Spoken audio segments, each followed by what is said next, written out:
বলছে বেলেঘাটার কোর্ট আমি, বেলেঘাটার থানা আমি, আমাকে এরকমভাবে নিয়ে পুরো তুলে নিয়ে চলে গেল। প্রমোটিং সংক্রান্ত বিবাদের জেরে বেলেঘাটার বাসিন্দা এক ব্যক্তিকে মারধরের অভিযোগ উঠেছিল। বেলেঘাটা থানায় দায়ের হয়েছিল অভিযোগ। শনিবার সেই অভিযোগের ভিত্তিতেই তৃণমূল নেতা রাজু নস্করকে গ্রেফতার করল কলকাতা পুলিশের গুন্ডা দমন শাখা। পুলিশ সূত্রে খবর, শনিবার বিকেলে ইএম বাইপাসের অভিষিক্তা ক্রসিং থেকে গ্রেফতার করা হয় তাকে।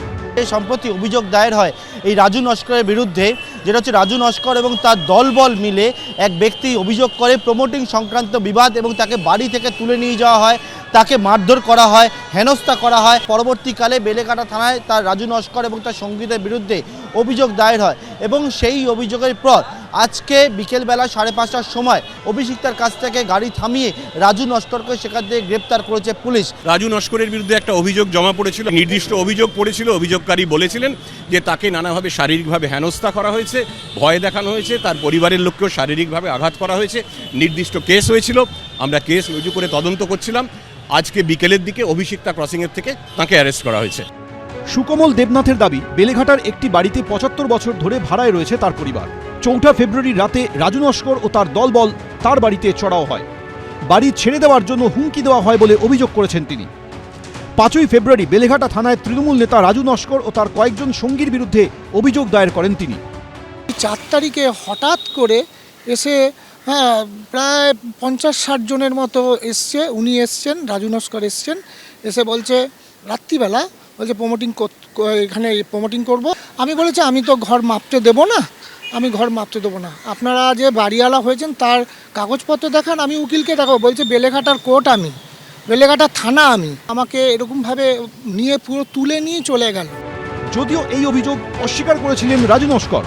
মিডিয়া ফুটেজ পাওয়ার জন্য আমার নাম বলছে, আমি জানি না, কিন্তু আমি কিছু ঘটনা শুনেছি। ভাড়াটে একটা ঝামেলা আছে, এটুকুনি শুনেছি। কারণ আমি অঞ্চলে থাকি, অঞ্চলে বিভিন্ন সোশ্যাল কাজ করি, মানুষ আসে আমার কাছে ভালোবেসে, ঠিক আছে, কিন্তু কারোর ভালো করতে গিয়ে কারোর খারাপ হয়। কিন্তু আমি এই ছেলেটার নাম বলছি যে আমি তাকে চিনিই না। এটাই প্রথম নয়, বেলেঘাটাতেই তৃণমূল কাউন্সিলর অলকানন্দা দাসের সঙ্গে স্থানীয় তৃণমূল নেতা রাজু নস্করের গোষ্ঠীর দ্বন্দ্ব প্রকাশ্যে আসে। পুলিশের সামনে গুলি চালানোর অভিযোগ ওঠে রাজু নস্করের বিরুদ্ধে। ঘটনার 7 দিন পর ওড়িশার গোপালপুরের একটি রিসোর্ট থেকে তৃণমূল নেতা রাজু নস্কর সহ 4 জনকে গ্রেপ্তার করে লালবাজারের গুন্ডা দমন শাখা। ফের প্রমোটারি সংক্রান্ত বিবাদের জেরে তৃণমূল নেতা গ্রেফতারি ঘটনায় তুঙ্গে উঠেছে রাজনৈতিক তরজা। রাজু নস্কর হচ্ছে বেলেঘাটার অন্যতম বড় ল্যান্ডমার্ক। এদের একটাই কাজ, সেটা হচ্ছে মানুষকে ভয় দেখিয়ে তার বাড়ি দখল করে উচ্ছেদ করে নামমাত্র পয়সা দিয়ে বাড়ি নিজের নামে করে এরা কোটি কোটি টাকার সম্পত্তি করেছে। রাজুতে কোনো রাজনীতি নেই, রাজুকে দিয়ে রাজনীতি করাবে। এর সঙ্গে রাজনীতির কোনো সম্পর্ক নেই। এটা একটি বাড়ি নিয়ে বিবাদ বলে শুনেছি, তো ফলে এটা নিয়ে স্থানীয় কোনো একটা সমস্যা এবং পুলিশ সেখানে, পুলিশের যা যা কাছে অভিযোগ এসছে পুলিশ সেই মতো ব্যবস্থা নিয়েছে। সপ্তাহ 2 আগে প্রমোটিং সংক্রান্ত বিবাদের জেরে উত্তপ্ত হয়ে ওঠে কাকুলিয়া। বোমা, গুলি, অস্ত্র নিয়ে দাপাদাপির অভিযোগ ওঠে। সেই ঘটনায় মূল অভিযুক্ত সোনা পাপ্পু এখনো অধরা। এই আবহেই বেলেঘাটায় প্রমোটিং সংক্রান্ত বিবাদের জেরে মারধরের ঘটনায় গ্রেফতার রাজু নস্কর।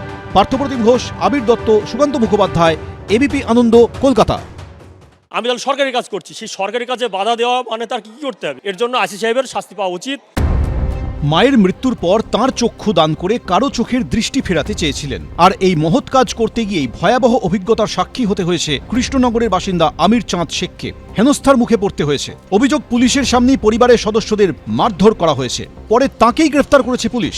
রাত কাটাতে হয়েছে লকআপে। এই প্রেক্ষাপটে এবার অভিযুক্ত আইসির শাস্তির দাবিতে সরব হলেন সমাজকর্মী আমির চাঁদ শেখ। ওনার কাছে যারা অভিযোগ করেছে তাদের সঙ্গে নিয়ে ওনার অন্য কোনো উদ্দেশ্য ছিল, সেই উদ্দেশ্যটা উনি চরিতার্থ করার জন্য এটা করেছে। অভিযুক্ত আইসি এবং এই যে অভিযুক্ত 9-10 জন, এদের এগেনস্টে আমরা কমপ্লেন করেছি। এদের ইমিডিয়েট আইনি পদক্ষেপের জায়গায় নিয়ে আসুন। 8 ফেব্রুয়ারি আমির চাঁদ শেখের মা রাবেয়া বিবির মৃত্যু হয়। আমির চাঁদের অভিযোগ, চোখ দান নিয়ে বিতর্কের পর কয়েকজন দুষ্কৃতী তার বাড়িতে চড়াও হয়ে ভাঙচুর চালায়। পুলিশের সামনেই পরিবারের সদস্যদের মারধর করা হয়। এমনকি 9 বছরের ছেলের চোখ খুবলে নেওয়ার হুমকি পর্যন্ত দেওয়া হয় বলে অভিযোগ। পরবর্তীকালে আমির চাঁদ শেখ সহ তারই পরিবারের মোট 5 জনকে পুলিশ গ্রেফতার করে।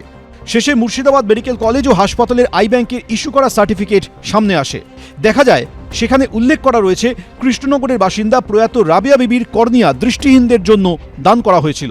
সামনে আসে গণদর্পণ নামে স্বেচ্ছাসেবী সংস্থাকে দেওয়া রাবেয়া বিবি শেখের চক্ষুদানের অঙ্গীকারপত্র। প্রশ্ন হলো, এত নথি থাকার পরও কেন এই হয়রানির শিকার হতে হলো তাকে? কৃষ্ণনগরের থানার আইসি সে কোন পড়াশোনা জানি কিনা সেটা আমার সন্দেহ। ওনাকে টাইম টু টাইম আমরা সমস্ত কাগজপত্র দেখিয়েছি, দেখানোর পরে উনি বলছে এগুলো কোনো কাগজ নয়। উনি একবারের জন্যও আমার সঙ্গে কিছু কথা বলার প্রয়োজন মনে করেননি। তার পরিবারের সদস্যদের হেনস্থা ও মারধরের অভিযোগে 9 ফেব্রুয়ারি কৃষ্ণনগর কোতোয়ালি থানায় 9 জনের বিরুদ্ধে লিখিত অভিযোগ দায়ের করা হয়। অথচ সেই ঘটনায় এখনো পর্যন্ত কাউকেই গ্রেফতার করেনি পুলিশ। তারা এখন বহাল তবিয়তে বাইরে ঘুরে বেড়াচ্ছে, কোনো ব্যাপার নেই, এবং দেখলে পরে আর কি টন্টিটারিও করছে, এবং আমরা আতঙ্কিত। আমার কি বলবো 9 বছরের বাচ্চা, সেও আতঙ্কিত, সেও এখন বাড়িতে আসতে সাহস পাচ্ছে না, সে মামার বাড়িতে আছে। যদিও এ নিয়ে পুলিশের তরফে কোনো প্রতিক্রিয়া মেলেনি।